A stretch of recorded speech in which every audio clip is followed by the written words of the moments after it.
اكتر الاكل الشعبي المشهور هنا في ارمينيا الفراخ المشويه اللي من غير تتبيله والشاورما صراحه انا بحبها اكتر من روسيا بكتير.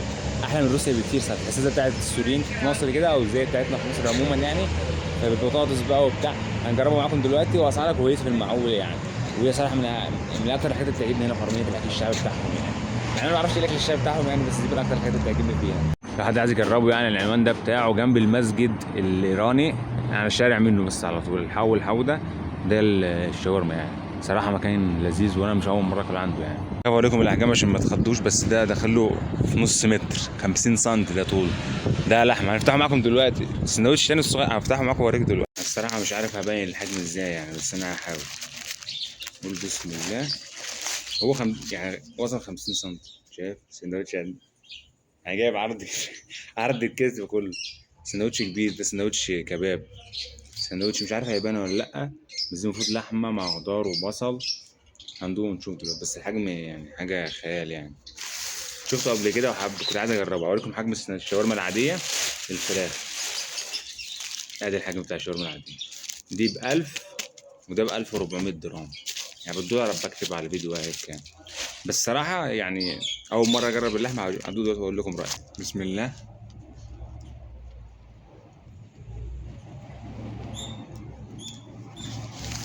هي الكباب عندهم اللي هي اسمها الكفته عندنا، يعني السيخ كفته محطوط في الساندوتش.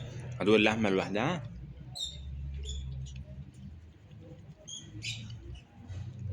طعمها لحمه بس من غير اي تتبيله يعني، بس مع العيش هنا والقصه طعمها كويس، في كاتشب هنا وخضره وبصل. فالدنيا لذيذه يعني صراحه، وعلى سعره مناسب جدا، ولحمه يعني واخد بالك. ف 10 على 10. ملاحظه نسيت اقولها، العيش صراحه طري وصابح وحاجه يعني خياليه خالص. حاجه نظيفه يعني صراحه. بص المنظر عامل ازاي اهو. يعني مش عارف اجيبها كلها في فيديو واحد. ادي اللحمه. مش عارف حاسه عيش باللحمه، عيش خفيف كده مع ليمون عطان. هنجرب دلوقتي وندوق.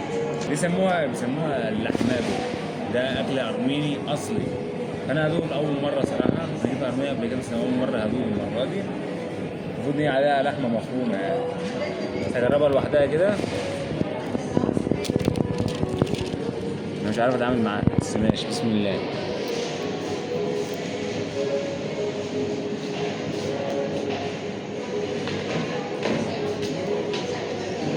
لذيذه. لذيذه. مش الطعم الواو صراحه يعني، بس لذيذه. ممكن مع الليمون تبقى حلوه يعني، ممكن اجرب مع الليمون. حاسس نفسي منعش اصلا.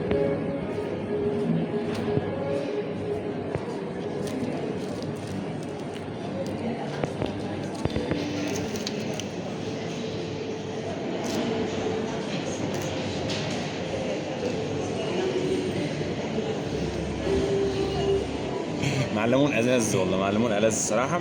بس هي عموما يعني لحمه مفرومه مع صلصه تقريبا في شويه خضار كده.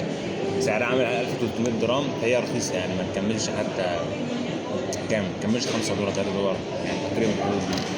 فيعني تجربه اكل ارميني مش احسن حاجه، ما يفضل دايما الاكل المصري احسن حاجه. احنا على الجريل هنا اهو. ادي الفحم ادي النار. الشارع ده كله مشاوي. احسن حاجه بتميز ارمينيا هي المشاوي. سعرها صراحه كويس. الراجل اهو بيوصل لنا الفرخه بتاعتنا، هنخش نحاسب عليها دلوقتي. صراحة 10 على 10. شوف بقى الشغل نظيف بقى، ملفوفة في اللافاش الأرميني. أكتر حاجة بتميز البلد هي العيش، المخابز في كل حتة صراحة. العيش بتاعهم حلو عامل زي الرقاق بتاعنا. ملفوفة في لافاش. فرخة هي مع بطاطس مع بصل مع خضرة. هي فرخة صغيرة دلوقتي هنجربها معاكم ونقول لكم ايه الدنيا. بس شايف الدنيا الريحة طبعا بتاعت الشوي حاجة تانية. بسم الله.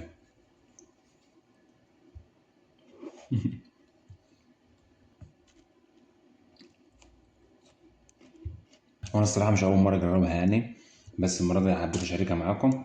هي الفرخه فرخه نظيفه. اللحم بتاعتها لحمه، حتى اوريكم حته. اللحمه لحمه نظيفه. بس انا عندي تعقيب عليها. ان ان هي مش متبله. يعني ما فيهاش توابل الفراخ بقى واكشن طعم، يعني ما فيش طعم فاهم. بس حد واحد صاحبي قال لي حاجه كويسه. قال لي الفرخه لو وحشه او لحمها وحش انت ممكن تحط لها تتبيلات وتخلي طعمها حلو، لكن لو الفرخه نظيفه فهي كفايه طعمها انها نظيفه فاهم، مش محتاجه حاجه يعني تقريبا في ملح بس. وشكرا على كده. الفرخه دي بقى كام؟ هي صغيره بس يجي معاها بطاطس كمان بطاطستين. الفرخه دي عامله كام؟ عامله 1000 ونص عشان معاها البطاطس، في من غير بطاطس ب 1200 درام. انا بتكلم في الدرام، انت متخيل السعر اصلا حاجه خياليه. السعر ده احنا بنشتري الشاورما الكبيره مثلا بنفس السعر، ب 1000 ونص 1400 الشاورما الكبيره. ففرخه صغيره هي تقريبا تكفي فرد يعني. لو جعان جامد هتدوس وتاكلها، لو نص نص هتسيب منها، فاهم؟ مع البطاطس والبصل وبتاع، لا. فهي وجبه 10 على 10 صراحه، وانصح اي حد يجي ارمينيا لازم يجربها، بسم الله. وكله على الفحم وكله على عينك يا تاجر، زي ما شفتوا في الفيديو. والشوايات هنا حاجة مميزة، حاجة من حاجات مصر. ما تقارنيش السعر بمصر، لأن السعر هنا مقارنة بالمرتب الدنيا تمام، لكن هناك السعر في مصر ماشي. جربوها في أرمينيا وقولوا رأيكم. يلا سلام عليكم.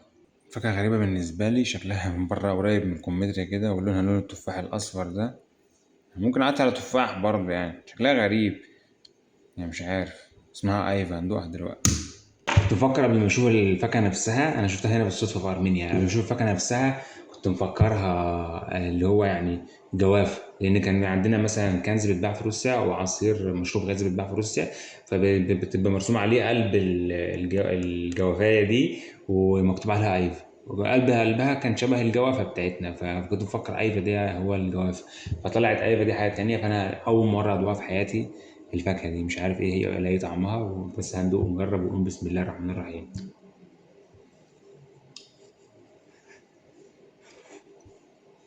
ناشفة، مش عارف اقطم.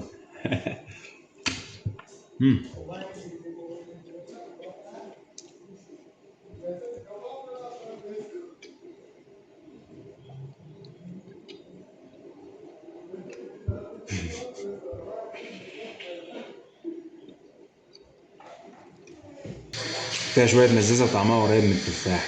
فيها شوية مزازة وطعمها قريب من التفاح. وعارف انت لما بتاكل بلح احمر وبيسقف سقف في بقك كده، يعني في حاجة من الحاجات دي. مش جامدة بس فيها يعني. يعني حاجة غريبة، مش عارف ايه الطعم ده صراحة، بس حاجة جديدة يعني. أظن لذيذة التجربة. أنا رحت قطعته عشان قطمه صعب بصراحة، ناشف يعني، قلبه من جوه عامل زي التفاح والكمثرى عادي. آه. يعني أعدله مرة تانية تجربة، بس هو طعمه مزز مزز وبيعطش، عامل زي البلح، بس البلح بيكون مسكر، بس ده طعمه مزز، بسم الله. حتى القطمة صعبة يعني، فاهم؟ يعني مش فاكهة دي، فاكهة اللي عاملينها دي، مش فاهم.